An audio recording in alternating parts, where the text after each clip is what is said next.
Hello everyone from Cosmoverse 2025. I'm delighted to be sat across from Cryptocito, as many of you will know him. And this has been a sensational conference, and we're going to talk a little bit about why that is. But first of all, Cito, hello, welcome. It's nice to meet you in person.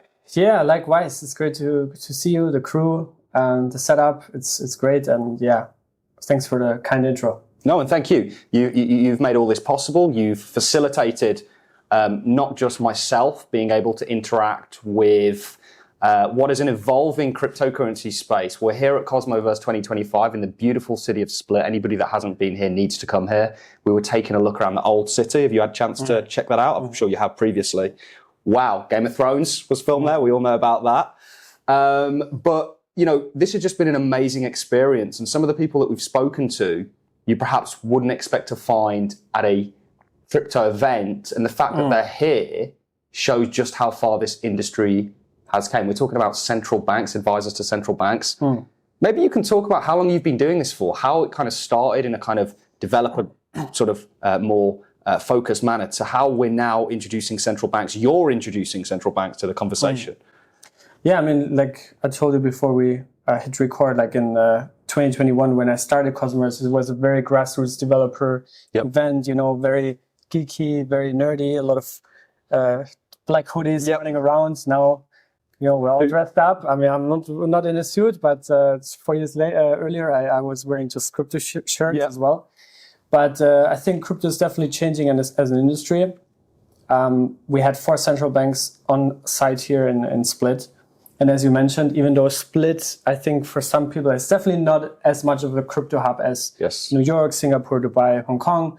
But a lot of the regional institutions and banks have been very receptive and very eager to join, right? And specifically the European Central Bank, which we just did a cold outreach to and said like, hey, you know, we're doing this event.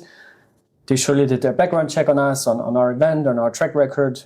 But for them specifically, because it was in Croatia, because they have the Sandbox project and the digital euro with the Croatian National Bank, was a big reason for them to also come. So yeah, we're kind of lucky. We invested a lot into outreach and BD, specifically into the region, of course, under the theme of policy meets protocol, MiCA compliance, which is a big topic. And yeah, I think the turnout has been very, very great. It's been amazing, truly. Like, honestly, we've been to loads of crypto conferences, and I can honestly say this is one of the best that I've ever been to. You know, just the mix of people that have been here. I don't know many other kind of crypto conferences that actually have had central banks, not just one, but multiple, enter the conversation and take a clear interest in this. And I think, you know, you should be really proud of yourself for not just, you know, bringing crypto to Split, a kind of non-crypto hub, but you're almost enabling it to be, but actually bringing central banks into the conversation to enrich the overall space, mate. I really think you should be proud of yourself for that. You've done a hell of a lot. And like I say, I've enjoyed every minute of this. You know, the meeting people, the food, the venue. I mean, we've got a sensational view outside that I wish I could show you, but you've done a great job.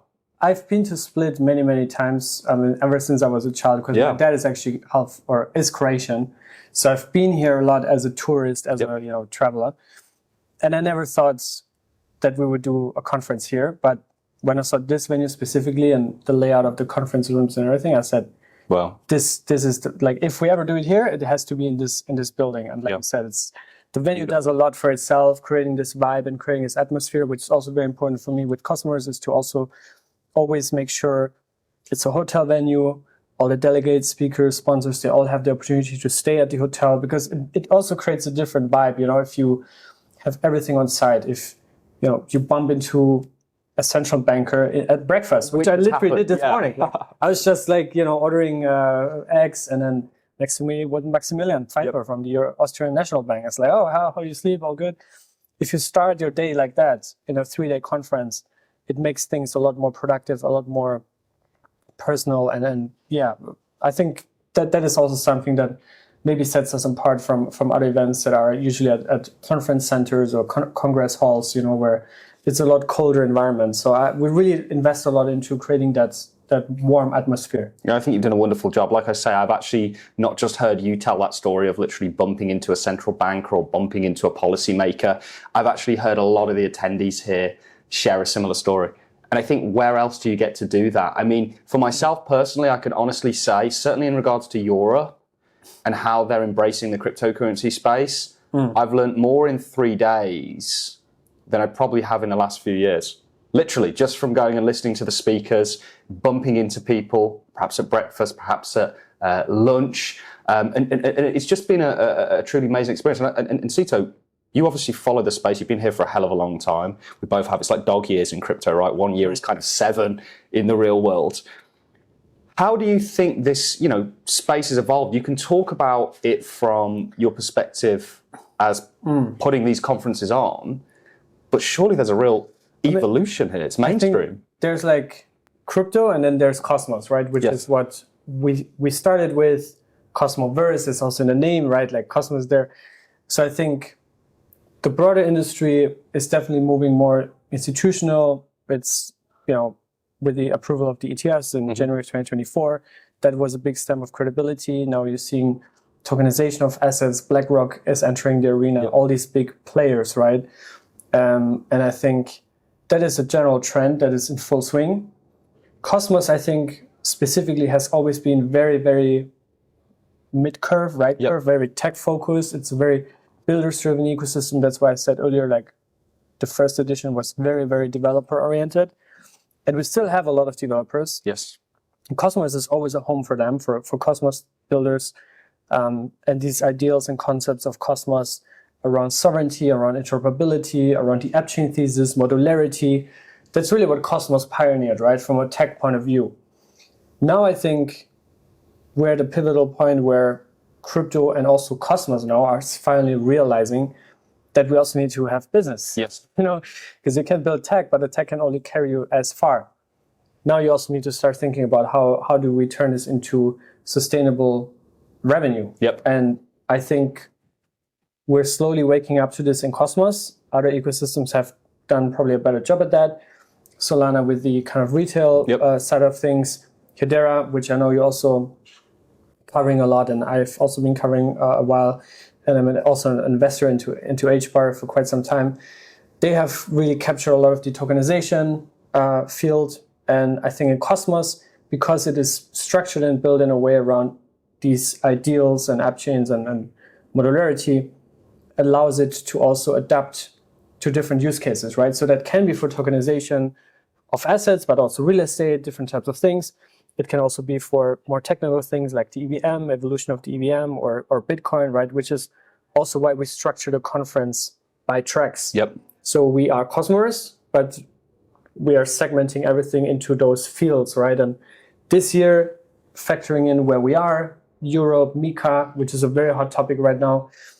Here in Europe, everyone is either scared or whatever, but MiCA is here. Everyone needs to be compliant. So we had a stable contract, we had policy segments, and I think that has been very, very productive from a conference kind of organizer perspective. And I think you could see that also like the evolution over the years, right? Like a couple of years ago, if you talk about policy, like there was nothing to talk about. Yeah. But now we have with Genius, with MiCA, like it's all happening. And I think whether you're a creator, media, conference, like you need to adapt to that environment. I think we're at that point right now with what we're doing. Yeah, honestly, and I'm not just saying this, I can't sort of give you enough credit for what you've done here in regards to, and I think it's true to Cosmos and the Cosmos ecosystem. What the Cosmos ecosystem is enabling is people to essentially have the technology to utilize this kind of revolution, and for whatever use case they see fit. It could be stable coins, it could be financial products, it could be DeFi, it could be literally anything that you can use a distributed ledger for. Cosmos and its ecosystem has the stack for you to be able to do that in an interoperable manner, an inherently interoperable manner. And I think, not only have I learned about MiCA, have I learned about policy, have I learned about what central banks are doing, the digital, whatever it may be, I've also learned a lot about Cosmos, and it's really got me excited in regards to the overall vision. Maybe you could talk about that vision just a little bit in regards to, some of the pros to it. It seems some people don't want to build a dApp. Some people want more autonomy, more flexibility, more sovereignty, and Cosmos offers that. Exactly, yeah. Because I mean, the whole point about Cosmos is that it basically tries to replicate the existing internet into the Web3 internet by allowing anyone to build a sovereign application that is then interoperable through IBC, which is the TCP/IP equivalent. And if you pitch that, I mean, I'm not the Cosmos Foundation. I'm an independent contributor in that sense. But let's say that foundation pitches that to a central bank. They can say, hey, you can build on Cosmos where you have full sovereignty, you have full control, you can customize and modularize your chain to your requirements, your needs, on a spectrum of permissionlessness, on a spectrum of whatever use case you want to apply this for. Or you can go to Solana or Ethereum or any other monolithic chain where you basically are also dependent on their uptime, on their validator set, on their token, right? Like you need the native token for gas, for example, which I also understand there's roadmaps to modularize those stacks as well. But Cosmos has that already in full practice for many years. The origins of proof of stake with Tendermint, now called Comet BFT, date back to 2014. So a lot of the innovation in Cosmos has started very early on. And I think the past 2 or 3 years, I think the ecosystem has missed the opportunity, Cosmos ecosystem, to really capture value and turn that into a business, which you can see others have done a much better job at. Plus also creating that storyline and narrative around it. I think Cosmos has always been too mid-curve in that sense. Like I said earlier, the tech, we've built all that amazing stuff, but if no one knows about it, like it doesn't help you, right? It doesn't translate, It doesn't translate, right? And that's, I think, the pivotal point. But there were some presentations from Cosmos Labs, which is now the core leadership by the Interchain Foundation, basically, operational arm of it. Mark gave a presentation on the future of the Cosmos Hub, and then Barry about the general Cosmos stack. So there's now new leadership in Cosmos that is actually taking the fate of Cosmos and Atom into their own hands. And I think up until a year ago, we didn't have that. So that is promising. And I'm interested to see where that goes and leads to. Very exciting. And also on the first day, we heard about how certainly Cosmos Labs has been in talk with central banks to utilize this technology. So not only do we have central banks here, there's also other central banks that are ultimately looking at this now, because there's a kind of arms race going on with crypto. Decentralization isn't just a gimmick, it's the future, because you can optimize systems with it. We all know what happened with Amazon Web Services. You talk about centralization, it causes a real bottleneck. And if you can decentralize, you can evolve the world as a whole. And governments are realizing this, central banks are realizing this, institutions are realizing this. And actually Cosmos is now really putting themselves forward as an ecosystem, as a tech stack to be used and utilized for all of this. And I think that's been unbelievably well showcased at this conference. Like I say, I've thoroughly enjoyed it. And maybe you want to touch a little bit about, some people might not be here and they've missed out big time, but there are going to be more Cosmoverses, hopefully for the continuation of my lifetime, that we'll be attending. But I know later on you are going to be announcing the next one. We can't talk about that just yet, but we will give the announcement at the end of this video because it'll be out by the time you guys are watching this. Maybe you can talk about the future of Cosmoverse and how people can take part.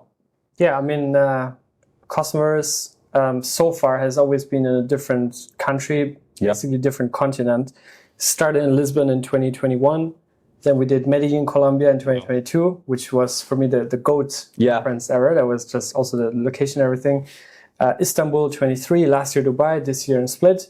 And next year we're very proud to host Cosmoverse in Hong Kong. Wow. So that will be very exciting. And I think it's the first time that we're really in Asia properly. I mean, Dubai is also Asia, but it's kind of the Middle East. It's different kind of Asia. Yeah. So Hong Kong will be very exciting. And I think, there's also a lot of institutional presence there. Plus, of course, the leverage with, this whole region, South Korea, Japan. I think there's also a lot of central bank appetite to get into Web3 to learn. And that's what you're seeing here. I think this year, for the first time, we got these guys on stage, not just to be there, but to be on stage and to also join this dialogue, to learn, engage. And that's what they want, right? They're still in their research phase. They're still in a phase where they want to connect. But now for the first time, I feel like they want to also be public about it, right? I think up until 2-3 years ago, they were very private and secret about it, or they just didn't care. Yep. But now they see, like, if we don't do it, someone else will do it, and then we're going to miss out. So they have to join eventually. I think equally from the crypto side, we as decentralization maxis, in a sense, we also want to make sure that our values and principles get reflected in this new monetary world or system that is being built, right? Because CBDCs can be scary. Yeah. I think there's also maybe a middle ground on how they can be less scary.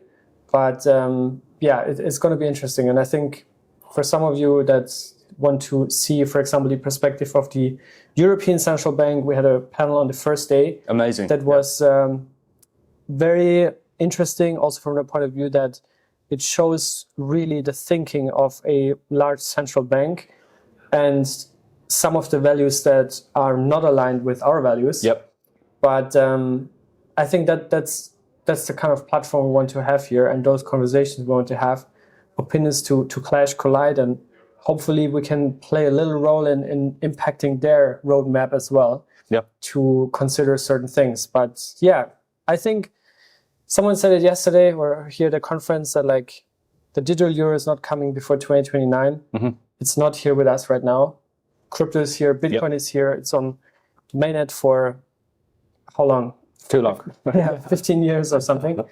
And the digital euro is not, right? So by the time this thing goes live, crypto will already have 10 more innovations in a different world. I think we're still ahead here. So yeah, we'll see where this all goes. But I think for us, equally for you, it's we're documenting this journey and this industry, and we'll see where it goes. Honestly, guys, I can't stress just how much I've learned over these past couple of days.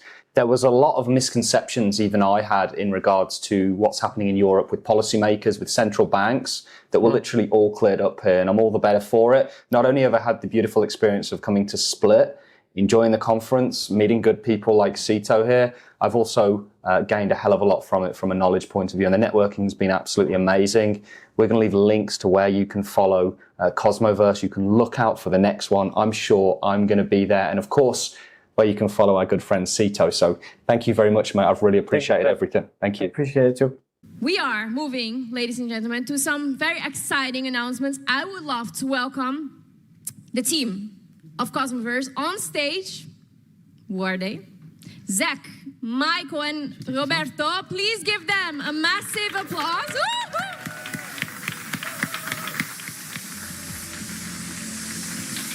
For some announcements, Michael. Hello, hello. Well, first off, thank you so much, everyone that made it here. Cosmoverse 5 is now in the books. I think it's been a very successful event. It's been a very new audience, also for us, a whole new experience working with a lot of the institutions, with banks, with central banks even. But yeah, I think we had overall around 500 unique attendees over the past 3 days. So please give yourselves also a big round of applause for showing up. And thank you so much. Now, we are very proud to announce that Cosmoverse 2026 is coming to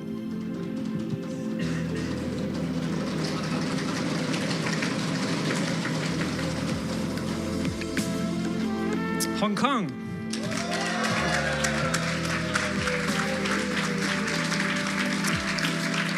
While we don't have an exact date right now, it will be plus minus 2-3 weeks around the same time. So what you can do already, there's QR codes on the sides. You can already pre-order your pass, your regular pass or super early bird pass or your executive pass. And then I hope we'll see as many of you in Hong Kong next year.